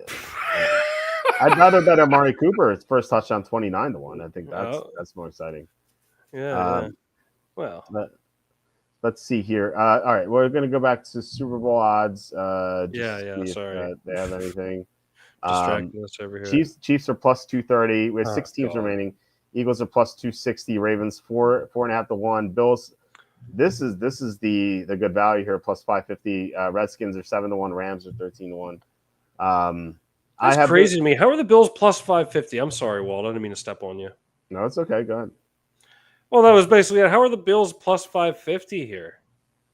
I feel like they should be like closer to where the Eagles are, but I mean, I don't know. I'm kind of surprised to see that. Me too. I've been putting a lot of my bonus bets on the Bills recently, like the past few weeks, just because like their odds have gone down, and I don't really understand why. Like you, it just doesn't make sense to me. I know they're home dogs to the Ravens, so I guess it makes sense that they're low in the Ravens, but I don't agree with it. And the Chiefs are runaway plus 230. Like, if it's Chiefs Bills next week, what do you make the line? Like, I guess we can look at hypothetical matchups. Yeah, we know. Oh, here it is. There it is. Chiefs minus 1.5. It's like how are the Chiefs? I guess because they've already won. I guess it makes sense. So, yeah. So, anyway. What the hypothetical matchup? So, if you bet it and it doesn't happen, like they end up playing the Ravens, then they refund your money or you just lose? Yeah, it's just no action. They refund. Oh, okay. In case you just like want. No, yeah, that'd be like no one would ever bet that if they just took your money. Yeah. Like, that'd be pretty sad. Maybe you're getting a really good line, you know? Yeah. You get the Bills plus 1, and then like next thing you know, the whole team gets hurt or something. Right. Well, I guess that wouldn't happen since they're not playing another game between now and then, the Chiefs. But yeah, and you also have to bet this minus 120. You might as well bet the money line at minus 106. The Ravens are 1.5 point favorites at Kansas City. Hypothetically, that's what? Yeah, I love Kansas City there. Wow, it's a great motivational angle for them. Yeah, no, I really like it too, because then if they lose, I'll still be happy. Mm-hmm. Maybe I'll come out of retirement from the Battle of the Horses and bet on that. If the Chiefs are like plus 1 or something in the AFC Championship game, I'll definitely take it. That'd be awesome. And the NFC, we have Eagles minus 5.5 over the Redskins, and we have the Rams minus 2.5 over the Redskins, which is interesting. Bet. What do you have odds to win the NFC? Sure we do. Do we have conference? Yeah, maybe it's conferences. Here we go. To win the NFC, Eagles are minus 125. Redskins are plus 180. Rams are plus 480. Yeah, I mean, I think it's you should put a bet on Washington and LA. It could be one of those two, and then imagine LA pulls the upset, and then they play each other, and then you could middle or something. How's that sound? How's that sound to you? Well, if you take both, you don't need the middle. Well, you could, never mind. That's probably not a good idea. Don't do that. Yeah, I would rather just take the Eagles at minus 125. Oh, really? Okay. I do like the Bills at plus 290 here, which is I don't know if about it. I don't understand that. I feel like the Bills should be. Personally, I think the Bills should be what the Chiefs are. Obviously, I guess they're not going to be because of the seeding. No, the Chiefs already won, so like they only have one game left. Fair, yeah, but like, I guess people think the Ravens are better. I don't see it. I don't see it. I really like the Bills tomorrow. Yeah. So I mean, take them to win the conference. Then if you like the Bills, I really like them. Unless I'm just falling into a trap here, because it feels weird to me. This line, like, why? How are they plus one at home? I don't know. Well, I mean, the public is even on this. There's not much of an angle there. Again, like it has to do with the public sentiment on Baltimore. People just love the Ravens just because of their star power. Like Lamar Jackson, Derrick Henry. It's like people haven't learned their lesson with Lamar Jackson just struggling in the playoffs. And I mean, yeah, he's never had Derrick Henry before, so maybe that changes. But I still don't like the defense. I still don't trust the offensive line. They've obviously Ronnie Stanley, Tyler Linderbaum, like they're great, but like some of the other parts of their offensive line, I don't trust at all. And I think the Bills could take advantage of that. And like I said, their secondary is really bad too. So at least the corners, not their safeties. The corners are really bad. So yeah, the Bills have some good advantages here. And again, I think the Bills are the better team. Which Evan and I have disagreed on that. He has the Ravens as the top team. I still think I think the Bills are better. I think the Chiefs are better. I think the Eagles are better than the Ravens. And I guess that's about it for the remaining teams. I would have said the Lions are better too, but the Lions they've had so many injuries, and it's really a shame. Like I was like when they panned to Aiden Hutchinson on the sideline, I'm like man, how much different would this game be if Aiden Hutchinson was on the field? Like he was not the only player they lost. They lost so many other players on defense. Like they got derailed, and they were the front runners all year. They looked like the best team for most of the season, and then like they just went down by like flies. Their defensive players. It's a shame that they just got derailed. It sucks too being that good. That happened to the Packers. Remember that year they won 15-1. The year after they won the Super Bowl and they lost. They got like 37-20. Yep. Against the Giants, it wasn't even close. It was over before it started. That was horrible. Yeah. I wonder if Lions fans will feel the same way about that game that we just saw tonight. For sure. I mean, I feel like all Lions fans got to go into that game thinking you're going to win it. Obviously the line reflects that too, but I mean, that's like for it to go the way that it did, I guess, is what I'm trying to say. Not. Mm-hmm. Yeah, especially after you were just mowing down pretty much everybody all season long. Yeah, and I mean, and they did get a favorable matchup in that like it wasn't the Rams Vikings winner, which was expected. It was the lower seed Redskins beating Tampa, and they got a lower matchup. I wonder if there's anything to that, whether like the superior team they get to play a team they didn't expect, and maybe they take it lightly. Like because if it was Stafford again, like they'd be like, okay, we got to be Stafford again. They almost beat us twice.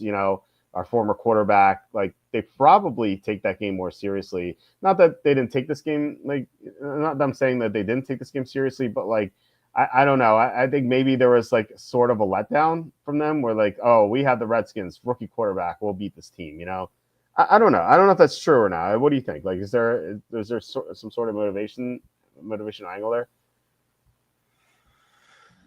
I don't know. I'm just noticing right now that we've been on for 1 hour 19 minutes. It's 1:19 a.m. on 1:19. There you go. I'll be honest, I didn't hear a word you said. I was focusing on dude, isn't that kind of crazy though? That's pretty neat. Look live. We're 119, live. 119, 119. I see it everywhere. Yeah, but you're on mute. But it was so crazy you got on mute. You know what that means? Do you know what this means?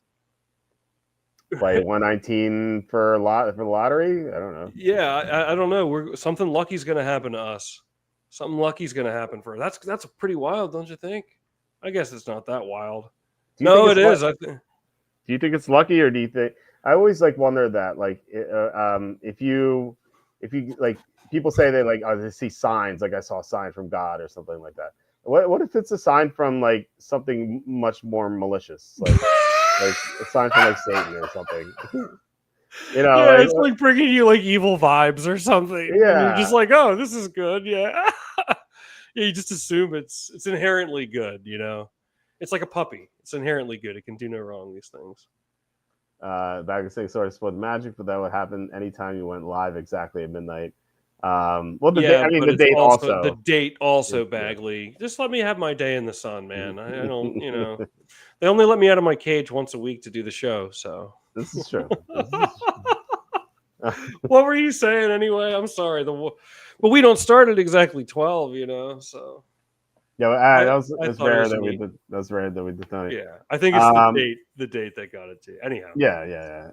No, I was wondering, like, because the Lions the entire time they thought they were going to play the Rams, and they ended up playing the Redskins instead. I wondered if there was like any sort of a letdown from that, where like they thought they're going to have a quote unquote tougher team, and yet they had another team. They're like, oh, we could beat the Redskins, like instead of like, oh man, this Stafford almost beat us twice, we have to beat them again. Like, is there any sort of? Do you think there's any sort of like a motivational letdown in that sort of deal? I don't know. And actually, I'm more inclined actually to take the Rams. I know you think. I mean, if they really dismantled the Vikings in that first game, I mean, definitely the snow is a factor, but I don't know. Like, I think they're focused. Like, I don't think they're going to be focused for the first game in relation to the wildfires sort of scenario that you were discussing. I was talking about the I Lions, not. I was talking about the Lions not being focused. You didn't listen to me oh, again. I'm Should I a try a freaking third time?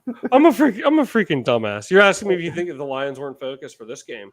Because they thought they're going to play the Rams the entire time, and they got a quote unquote easier game against the Redskins, like a lower seed. It could be. I mean, I think the Lions' MO is taking chances, and I Yeah, think like Jared Goff was, like he took too many chances and he threw some bad interceptions. Like it's yeah, just you didn't. And I understand you had the long touchdown to McLaurin, the pick six. And then they had that, that like double end around the Lions square. And it was just like, you kind of wanted to keep, you know what I mean? Like you just kind of wanted it to be a shootout. And I think he forced some plays. It's like, dude, you're not down that much. Like, and that, I was referring more to Dan Campbell's coaching style, who I really love. I think he's a great coach. And obviously they're a great team, even though they lost tonight, but their MO is being aggressive and just didn't pay off for him tonight. It only works when it works, and it works most of the time for them, but it only works when it works. So it's sage words from yours truly here. yeah. And look, we might not see this Lions team ever do this again because they're probably going to lose Ben Johnson to a head coaching gig.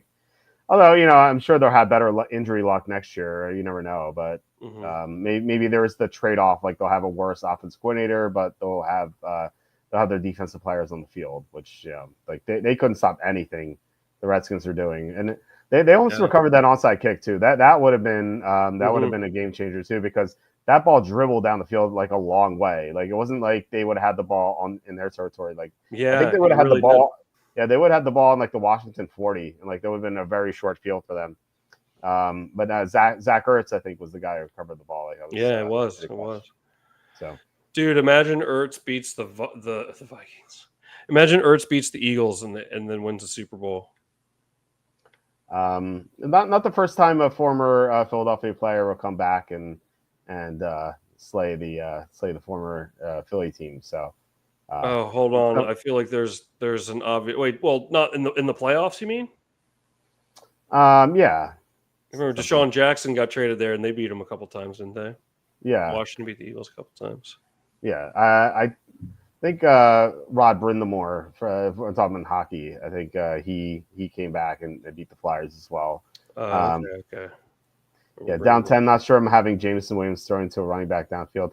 That was weird. Like Yeah, usually that's Ben true. Dawson dials up great plays. That was strange. I was like, come on, that was ridiculous. Like, I don't know. I Williams think really looked like he was giving up at the end. You hear Goff yelling at him. It was Williams, right? yeah. Williams threw it. Yeah. Yeah. It's always, I don't know. Like, it worked for them all year, so it's kind of hard to like dog them for this. But if you have such great players, and like the Lions' offense is definitely better than the Redskins' defense, like their personnel. Like, you don't need trick plays. You just run your offense. You Yeah. know. I don't know. They did have that nifty play where they pitched it to Montgomery and then Montgomery threw a short Yeah, that pass was to St. cool. Brown. That was a cool play. Brady was losing his mind in there in the booth. I was kind of funny. It was like he had pretty genuine reactions. Yeah, He was like, I thought "This is crazy." I think Brady's all right in there. I thought Brady was good tonight. He's had a rough year. You know, he's had some bad moments, but I thought he was pretty good tonight. So Yeah, you know what? I like to see those genuine, because I can be critical of the commentators, but like someone like Bob Costas or like I like Joe Buck. A lot of people don't like Joe Buck, but it's like I don't know. There's like a sense of entitlement to be there. Like there's not like you rarely hear like the like true excitement. I feel like in their voices, but like to hear that from Tom Brady, like I thought I actually really enjoyed that. He was like, "This is crazy!" Like he was really getting into it. I thought that was kind of cool. mm-hmm. So it's good to hear genuine reactions, and I understand to a large extent it's a scripted. There's a cadence and a delivery to be whether you're a play-by-play, commentator or the color commentator. Yeah. But I get that, but it's cool to hear those genuine reactions too. I think. Yeah, and he had this, as Bagley points out. Did you catch Brady's joke about Dan Quinn following from like when the owner comes on the field before the game's over? Dude, I did. That was great. That was great. Yeah, that was awesome for sure. Dude, Bagley's on here. Look at yeah, Tommy. Give us your thoughts on athletes losing focus. Dude, that's great. Thank you, Bagley. Appreciate you, man. Yeah. That's great. Yeah. What else we got on tap here, man? I can't believe the Buffalo Bills are plus 290. Oh my god. Maybe this is the year of Tommy. Penn State lost. Now maybe the Chiefs will lose. I don't know. Maybe the Chiefs will make it to the Super Bowl. If they win, I hate to be like this, but I might I don't know. I'm really going to look at football differently if they win it this year. So long as so before you rebuke, yeah. So long as we see the same like similar shenanigans, Mm-hmm. So I was about to say, I remember this comment from earlier. Now, I was saying before that I don't really care one way or another about the Chiefs. I think it's cool to see history. So if they three-peat, I think it's like, hey, I can say I saw the three-peat. So like when my son grows up, or whenever I have grandkids, they can I can tell them about it, But Patrick brings up a good point. This is a comment from like an hour and 20 minutes ago. Another week of Taylor Swift and her Bud Light boyfriend. Please make it stop. That's true. Like that does make the Chiefs unlikable. Taylor Swift and Travis Kelce. Go ahead. Sorry. No, I was about to say like that. Like I could see that just being something that really annoys people from the Chiefs, and that is definitely a fair point because they like Taylor Swift. It's like I don't really care too much about Taylor Swift. It's more Travis Kelce in those commercials. That bugs me more than Taylor Swift. I always referred to Taylor Swift as Meatloaf, like not the singer but the food, like. Meatloaf is fine. Like you have it for dinner, you're like, okay, this is all right. So like you hear a Taylor Swift song, is like you're like, okay, this is fine. Like if you go to a restaurant, you were never ordering meatloaf ever. Like no one goes to a restaurant and orders meatloaf. Yeah. So like So if you're like seeking out a song to listen to, you're never gonna be like, oh, I can't wait to listen to some Taylor Swift. Like, if it's on the background, you're like, it's okay. Like I'm never gonna want to listen to this. Yeah. No, that's an interesting, because I think her music is good. I think it's fine. She has some catchy songs. I wouldn't tune into it necessarily, but like, I'm not suggesting that like she sucks. Like, I think some of her music's good, but like, I think it's overhyped. You can think something's good and still think it's overrated. Those things can be, can coexist. It's just like, I don't know. I just can't stand like obnoxious, like how, and I know it's an act. I get it. Like I just think Kelsey's just so obnoxious. It's just, it sucks. And, and it's not like, oh, like, I understand, like, it's kind of, I feel like a lot of people, like you see a team wins too much, you want them to lose. People, the public has a real appetite for these rise and fall narratives. That's all built into this. And I understand that, but I didn't feel this way about the Patriots dynasties.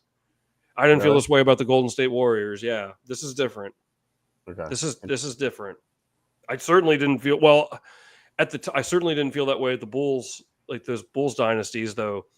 At the time, I sort of, because I'm a lifelong Orlando Magic fan, I actually didn't like Michael Jordan at first because the Magic could never beat him.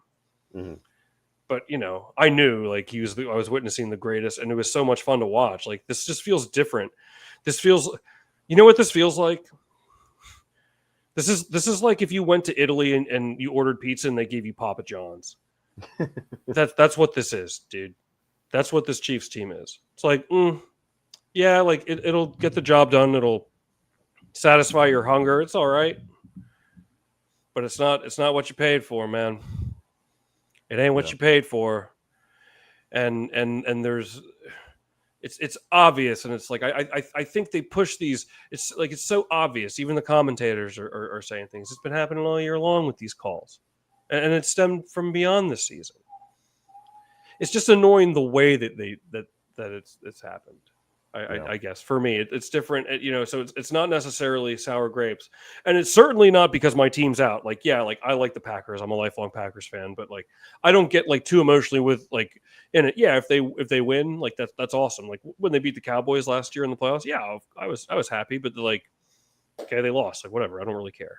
Like it's so it's not like, oh, like people say, oh, it's because your team's not in it. It's trust me, it's really not that. I really don't. I used to care that much, and I'm not saying it's a bad thing if you do, but like, I just got too involved, as I'm sure many of the viewers have, with like, you have a team you love, and every fan base is going to suffer some level of like really heartbreaking losses.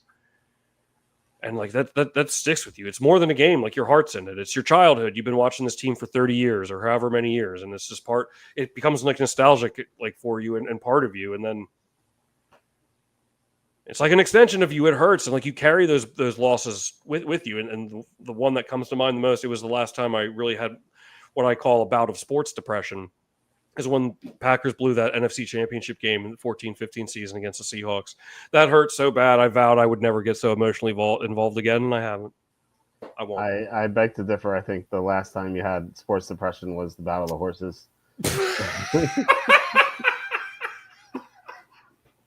I guess that's true, too. Well, I was more sports anger. I think that was maybe the first time I've had sports anger. You stopped betting. that affected you more than any other game ever. Oh, what do we got? What do we got? Cheap viewers here. Oh, okay. Hold on. Cheap viewers on Steamboot. Dude, that's how you know you've made it, man. When you're getting spam. Yeah, what's up, Imperceptible? What I like to weigh in on the Monday game. Yeah, who do you like in the national championship? One of my best friends from high school is a lifelong Ohio State fan, and every year, because he knows I dislike Penn State, because Penn State almost always loses to Ohio State. So I don't know if you remember from the Penn State games, like on the scoreboard, it'll say "Love ya, Lions." ... So every year when Ohio State beats Penn State, my friend John and I will text each other and say "Love ya, Lions," and that's it. Wow. And it's just like the yearly. So like I've been talking to him, and of course, we were both excited when Penn State lost, as I expressed last show. And I'm rooting for Ohio State, for my old buddy, and I definitely think obviously, what's the line, like 9.5 or something like that? It was How? 8 at last time I looked. Let me see. Oh, okay. Maybe I'm It's wrong eight on and a that. half. Yeah. However, I have watched the Manti Te'o documentary at least like 200 times. So maybe the power of Manti Te'o will. I bet he'll be at the game. Well, yeah, Maybe. here's real fast to like before you get to your analysis. Something that really bugs me about college football is like the insane number of people they have on the sidelines. Like they'll have they'll have like alumni from like 30 years ago, random alumni. They'll have like Matthew McConaughey's always on the Texas sideline. Yeah. Like what are these guys doing there? Like they don't have to be on the sideline. Yeah, They could Vince like put them in the Vaughn. fancy suite. Yeah, put them in the fancy suites. Like they don't have to be Mhm. standing on the sideline. Like what is Yeah. this? This whole entourage is Yeah, so yeah. stupid. It is. I don't know. College football in general is weird. But Yeah. I think I dedicated so much time to watching that documentary, and I feel like I helped Notre Dame beat Penn State somehow. It's just some and like very like I'm talking like 0.001% maybe. But I don't know. I mean, you never know. I never really liked betting college football even before the Battle of the Horses because it's like I always love the way you say this, Walter. It's like some of these people they were just at prom like a year ago. I know. I know. It's It's like weird. not even a year ago, and like we're putting your trust in them. So I rarely take college football, but I think Ohio State is the easy choice. I guess I'd go. I mean, I think Ohio State's going to win the game, and I think they could probably win handily. But you never know. You never know with these. I would go Ohio State though. Okay. Yeah, it's who am I? It's who I am on. So we'll agree there as well. I think there's a better chance that Notre Dame's outclassed here Hmm. than them keeping it close. They've been lucky. Like they easily could have lost to Penn State. Like Drew Aller threw the game away. Um, and then Georgia, they played Georgia. Georgia had their backup quarterback in. If Carson Beck played, maybe Georgia would have won.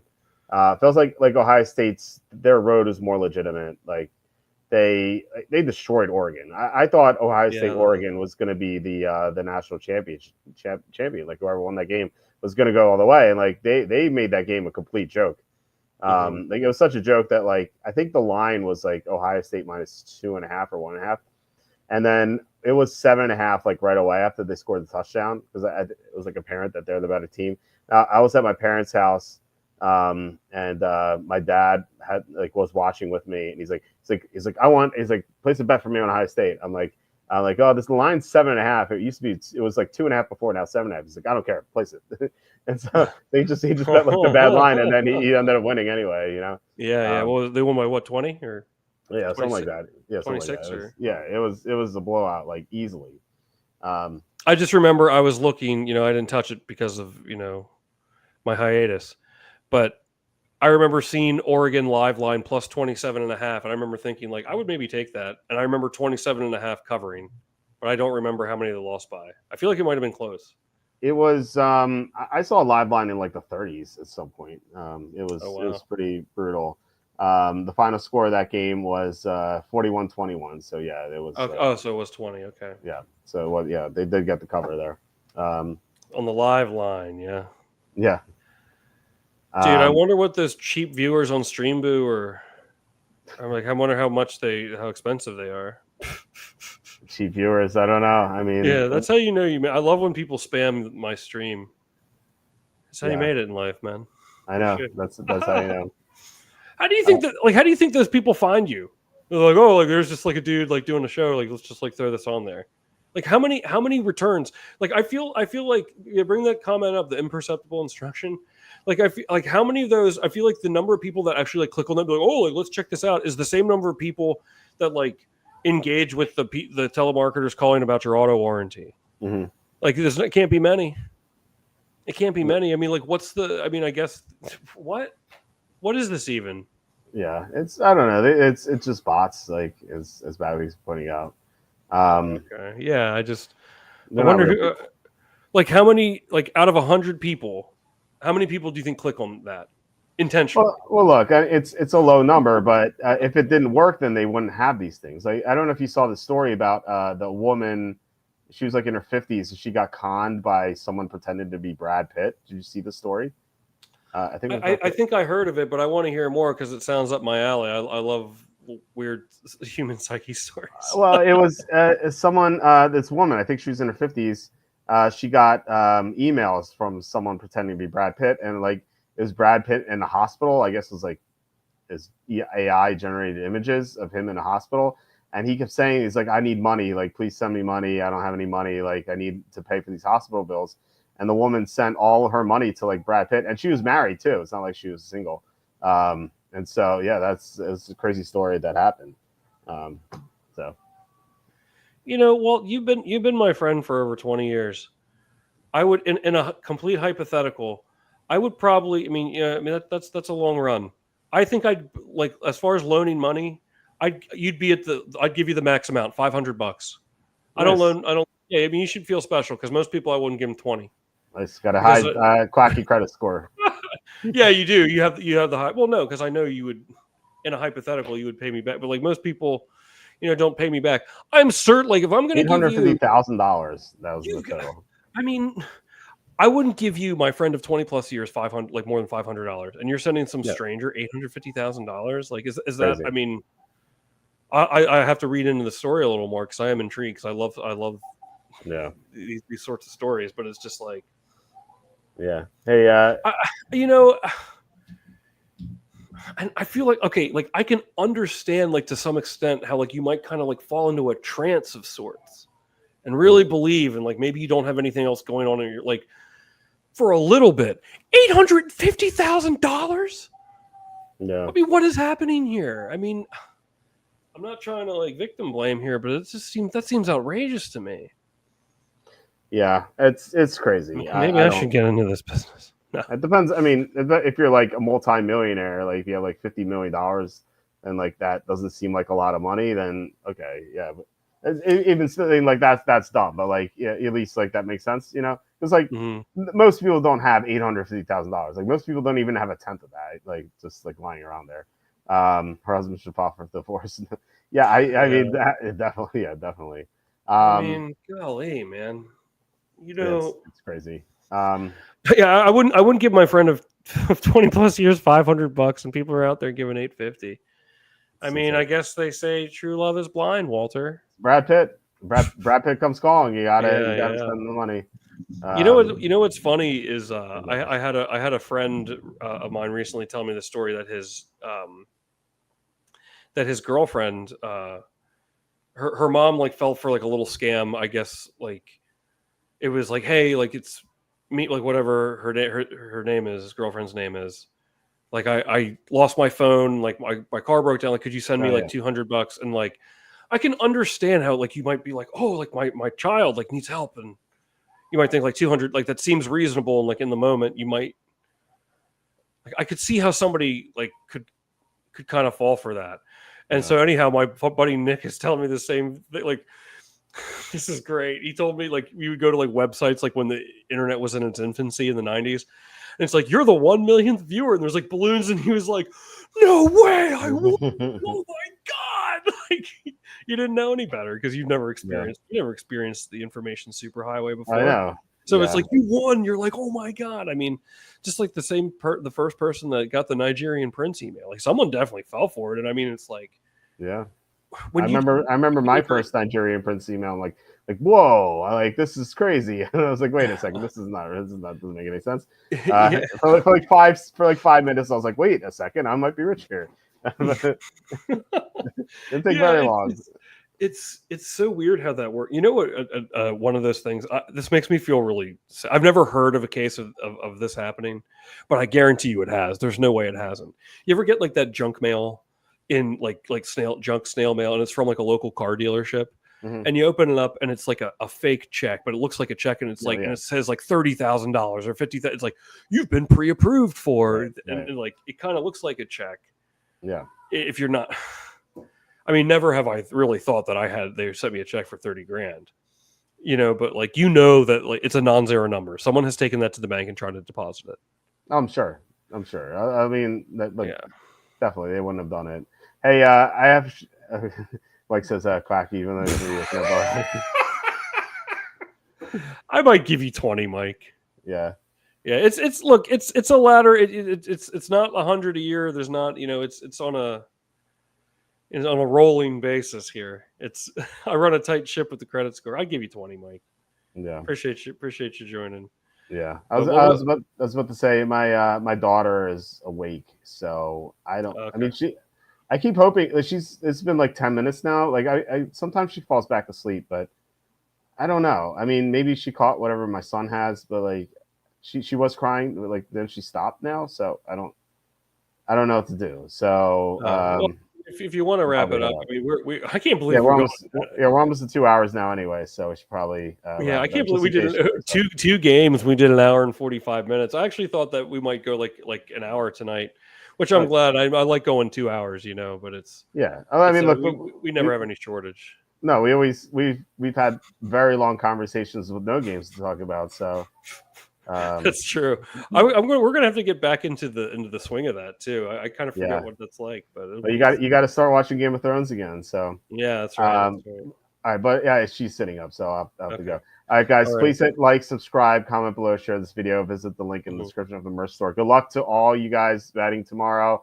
I hope all your bets cash. Tom, any final thoughts on your way out? Anything you want to plug, including your? That's it. I'll make it quick. Just the Twitch because I know you got to go on there. Bagley helped me get to 100. What am I at? 101 now. 101, yeah, out here winning tournaments and all sorts of banter. So appreciate everyone joining. Had a great time with you as always. Yeah, absolutely. All right, guys, we'll be back on Tuesday with Evan. Hopefully, we finish out the week 4-0. That'd be awesome. But yeah, guys, have a great night, and I'll talk to you later. See you guys.